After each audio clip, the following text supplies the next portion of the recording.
Hi, everybody.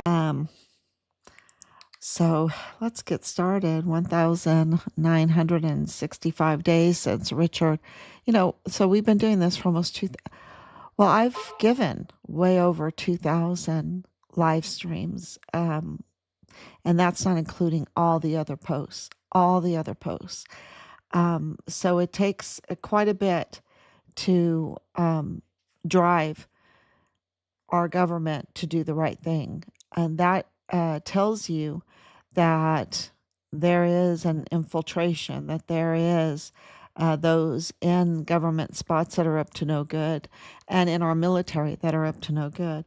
And you see that clearly with what President Trump is going through. So let's start 1,965 days since Richard was forcibly removed from his barracks room there on Fort Bliss and taken to the basement room. The basement is the arms room, it's soundproof, and his life was taken.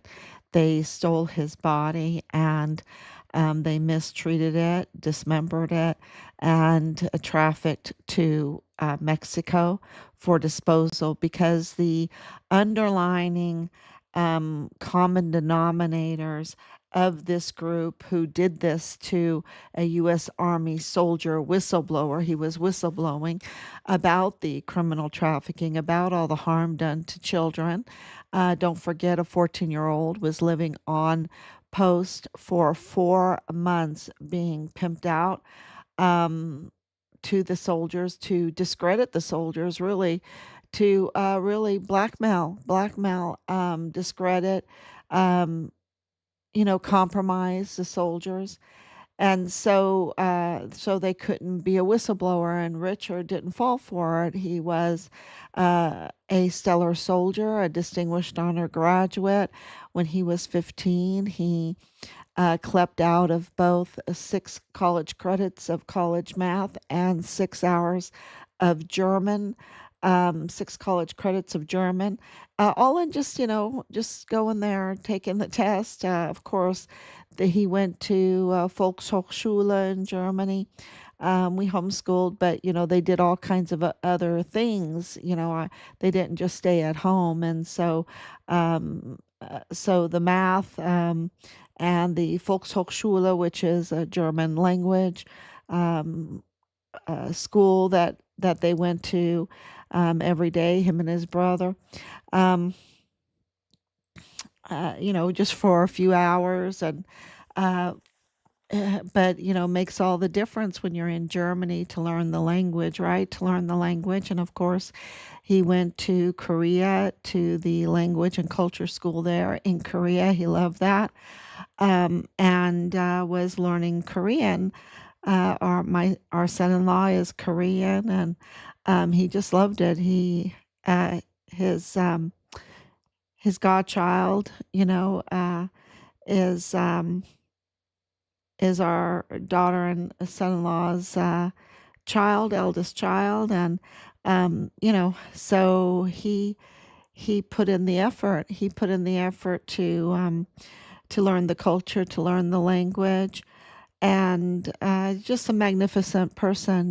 Richard, just a magnificent person. And you can go and look at a lot of videos and everything that we've posted, and maybe I'll do that. I'll do like a picture bomb again, a video bomb again of him growing up. And at the beginning of all this, when I would post them, I was reported. They were reported, especially on TikTok. These beautiful family videos, and that they reported them. They were trying to hide that from the public. They wanted a bad narrative out there for Richard. They could not have it that a whistleblower uh, was a stellar soldier, that he had a happy childhood, a healthy childhood, and that he was successful, that he aspired to great things like being a CID agent, which he already had submitted an inquiry about. So this is, make sure that I'm on, everything's on.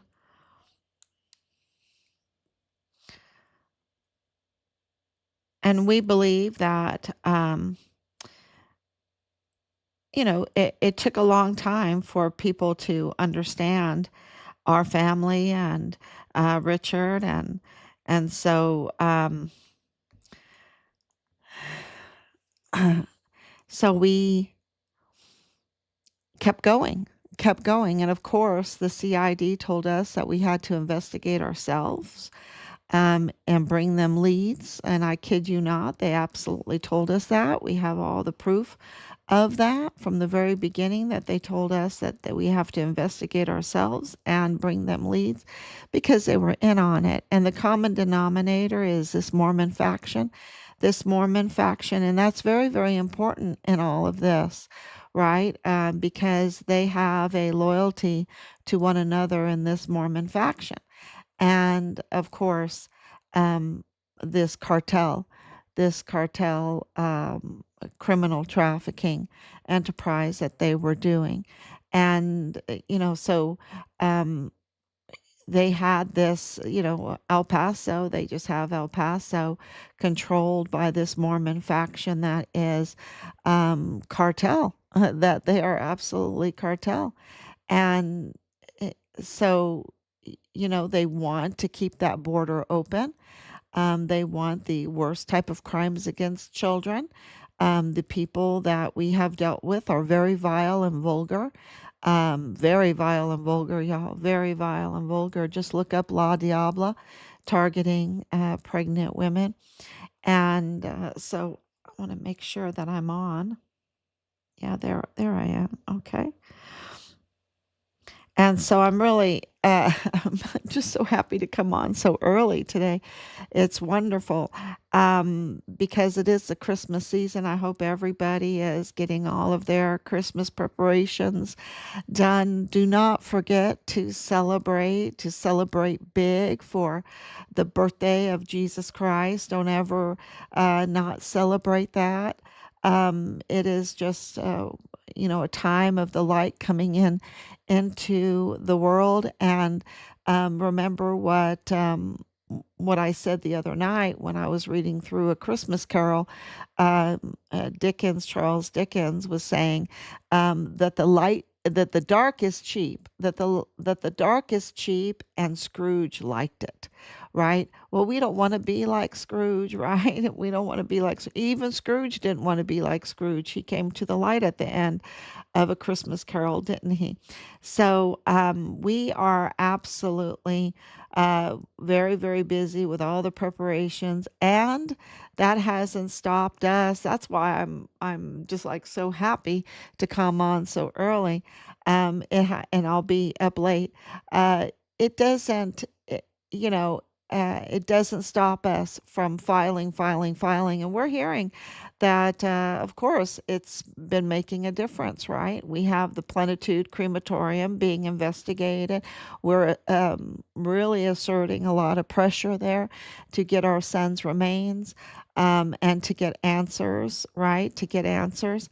We know that this common denominator is the Mormon faction, the cartel, but also the funeral home business. Okay, the funeral home business, most of these people are mortuary affairs, like Tavita Noosa's brother.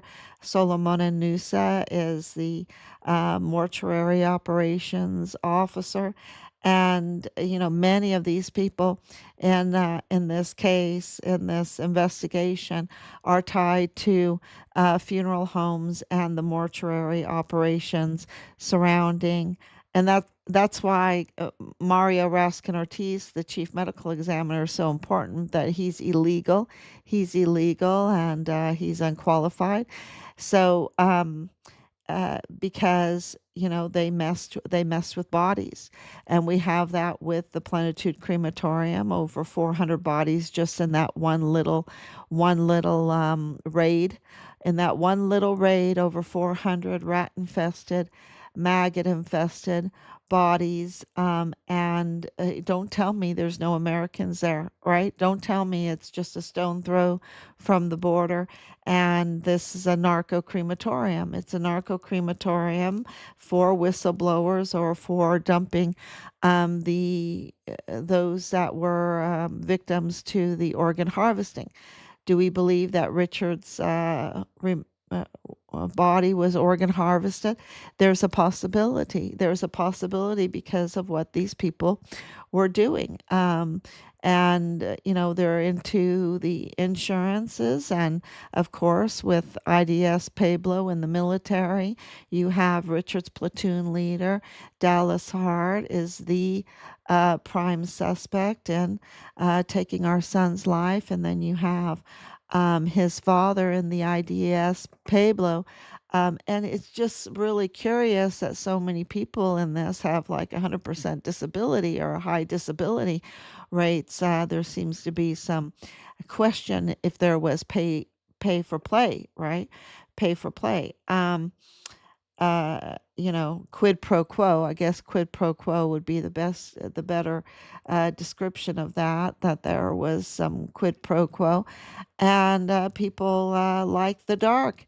They like the dark, and that is the destruction of our country. And so we don't like the dark, and we are every day fighting like President Trump. And I was looking through the coverage of this remarkable, amazing speech that President Trump gave last night. It was a whopper. It was what, 19 minutes of like jaw-dropping information. And the coverage in the media, you can tell that they're probably part of this Mormon faction cartel tied deep state, that they grift on um, open border uh, uh, economy, right? The open border economy, illegal economy, right? The disgusting illegal economy. Um, and so I don't know if, well, of course, we know that there's monopolies in our economy. We see that every day that we have these huge monopolies. And they are attacking President Trump with the wanting to start new businesses, right? Not to have those monopolies. And of course, President Trump, day one, designated the cartels as FTOs, which was a huge, huge help because if you are aiding and abetting an FTO, that's a major offense. That's a major offense, and good, good because it's really being like treason and traitors and stealing from our military bases, stealing from the people of El Paso and the United States. And so they don't like him too much. You can see that in the media. They don't like him because he wants to make America great again. And there is you know, um, a lot of talk about, the Epstein files and, um, the economy and all of that. This last night was just jaw dropping. And can you imagine what he's up against to get that all released um, eh, to get prosecution? I can't even imagine what he's up against to get some prosecution for, 48 senators, right? 48 senators, prosecution for, he even said it, those that he even dines with. That are up to no good, and we know a lot of them that are up to no good. And so it was really a very, very remarkable speech last night. We're very appreciative of him being president. It's just a wowzer because he just works endlessly to get this done. And on 4 days into his administration, we received the in the line of duty um, designation for Richard. This clarified, just changed everything, right? Just changed everything. And then in August, early August, we received the 2 letters from him that clarified even more, even more. So Richard absolutely was a whistleblower, absolutely. And, like the AI or whatever, they read these media outlets, right, as news, and so it's kind of spewing some fake news. I can tell you that right now, it's spewing some fake news. But just come here. We'll give you the truth with hard evidence. We've been posting hard evidence for years, and we're just very appreciative to the in the line of duty from President Trump. And he gave last night lots of evidence, jaw dropping, about what he is doing and what he's up against. That this is an internal battle, that there is mutinous. I can tell you that right now with Sean Bernabe, and they are absolutely mutinous generals in the military. And so the 1776, the $1,776 for the military is very, very important, because they have been used and abused so poorly. And now they have a commander in chief that really cares about them, is not starting these wars. And I think of the town, the talk of everything was that he would announce a new war with Venezuela, and that didn't happen, did it? Or is it? Oh gosh. Yeah, Venezuela. Uh, yeah, Maduro, and it didn't happen, did it? He is not. He has come out publicly and said that he loves MacArthur and, of course, Patton, and they didn't run nilly nilly into war, right? They didn't run nilly nilly into war, and especially MacArthur. He's just an amazing general. And how do I know this? Well, because my life has been that of a daughter of a 23-year veteran, the wife of a 30-year veteran, of course, the mother of Richard Halliday, the absolute hero and whistleblower of Fort Bliss. And so, yeah, so we went on tours, and we homeschooled, and so we read about these generals. And MacArthur is just amazing because he has the least amount of deaths on both sides. On both sides, he killed the fewest enemy, and he had the fewest of his own men that died. He was all about life and very strategic maneuvers to preserve life, but yet win the battle. So he was really amazing, amazing general. And for President Trump to really mention him and really like him, it's comforting. It's comforting, because he has the best intention for the United States. So I'm not going to chime in to this media frenzy where they got so played, and they're mad, and so they're reporting just garbage. They're reporting just garbage. I wanted to come on and really give kudos to President Trump, and with the facts that he has done amazing, amazing things, especially for the border. Look, you had the president of Mexico do a swift visit to Plenitude Crematorium just this last week. A surprise visit, that tells you something. So they're being driven to understand the humanitarian crimes that have been committed in Juarez, Mexico, in Chihuahua, Mexico. And so the breaking news, is um, this Cesar Duarte. This Cesar Duarte, with his family living in El Paso, having businesses in El Paso, um, not reporting those those this unexplained wealth. So Cesar Duarte, of course, is you know is under, well, he was arrested, right, for all of this money laundering. And so he's up to absolutely no good. And he's absolutely connected to Carlos Manuel Salas. And Carlos Manuel Salas is the prosecutor there that, well, they all tampered with Richard's case. So, it's important. That corroborates that he was a whistleblower because you had Ray Velarde take interest in Richard Halliday, and Ray Velarde is the billionaire. Well, he's the lawyer for the billionaire cartel kingpin El Mayo.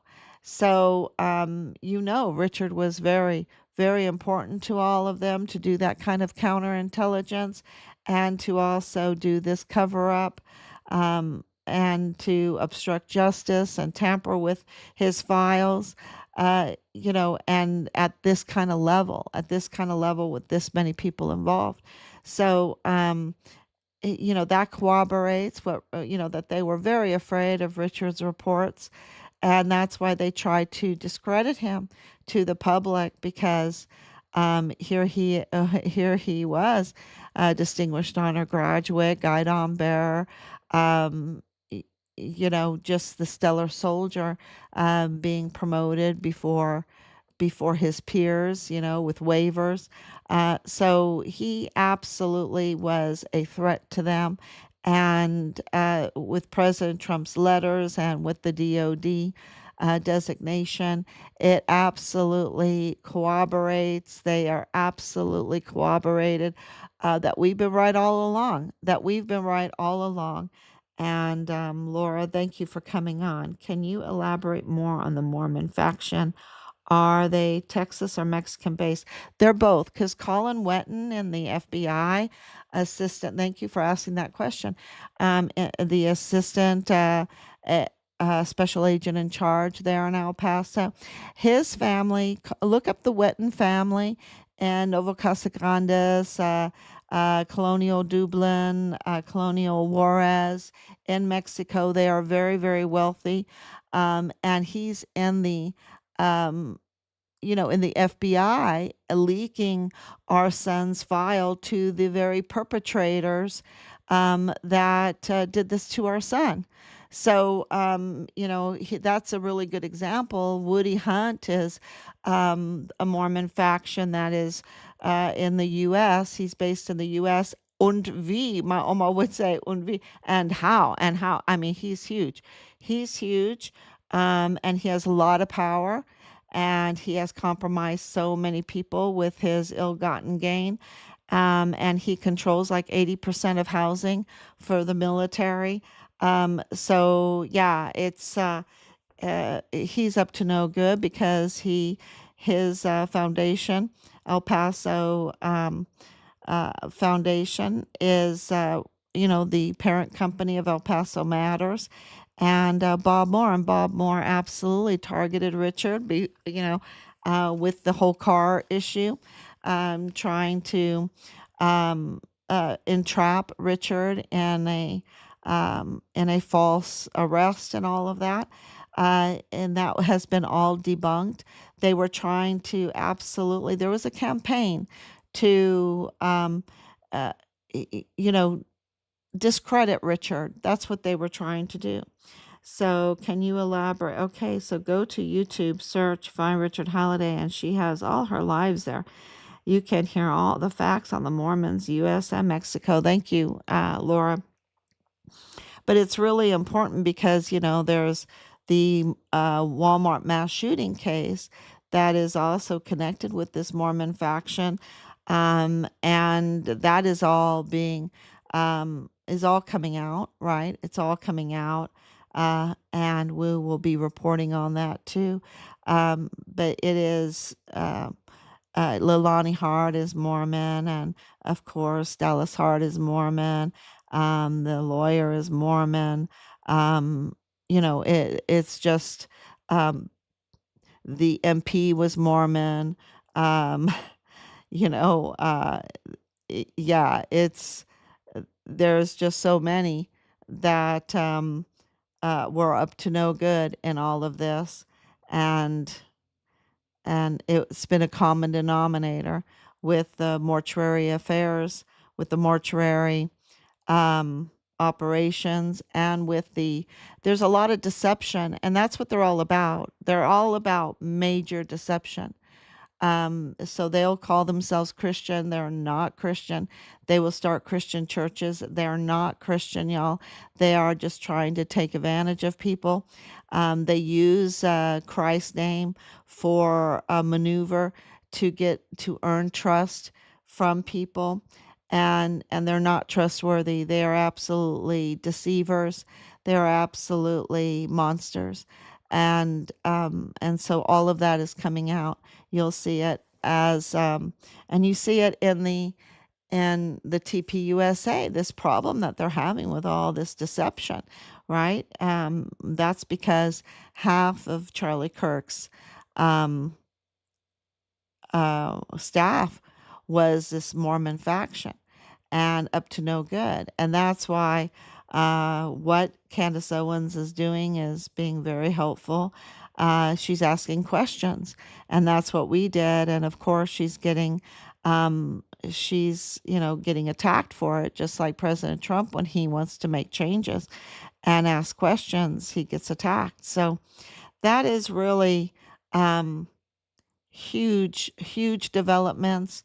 The letter from President Trump is a huge development. I just posted that again. I redact it because, these people are very deceptive, and they misuse very vital information that we put out. They access information, and they misuse it, right, to do harm. So we're protecting that. Um, I'm amazed at how people still say this is a conspiracy theory. Yeah, it's not a conspiracy theory. It was absolutely a criminal network, right? A criminal trafficking network. Um, so they are the sort of La Mora style polygamy Mexican faction in Mexico. Yes, and I would say, some of, like James Montoya. His name is James Bonneau. He's the French. He's the Canadian, right? And he, like his dad's name is Bonneau, his brother's name is Bonneau, but he changed it to Montoya and then left out Bonneau. If you go to his state bar, the state bar says James Bonneau Montoya. That's his legal name. But he left that out for the population there to get the vote, they're very, very deceptive, very deceptive. Um, yes, the August Trump letter is huge. That was written to Lieutenant Colonel Husband. Yes, absolutely. Yeah, because Rob is an absolute hero. He has written I don't know how many letters, right? He's the behind the scenes power, right? Behind the scenes signature, and it's he's just done a remarkable job. A absolutely remarkable job, and we owe him a lot. He's a total unsung hero, and so is Richard, right? Richard is just a total hero. And I just am so proud to be mother and wife to these remarkable men. I just can't even tell you everything that we've been through and the attacks and everything, the threats, the bullying, the vile and vulgar messages and everything. But they are just, get behind me, Satan, right? Get behind me, Satan, and let's move forward and get answers for Richard Halliday. And that's what we've done. And so we are in the very, very vicious negotiation for his remains. It's international. But we won't stop. We won't stop. Um, and I think we're like, yeah, we're getting there. We're getting there. And that will be a huge blessing to El Paso and to Chihuahua, Mexico. So thank you so much, everybody. Thank you for all your comments. And I will be back tomorrow.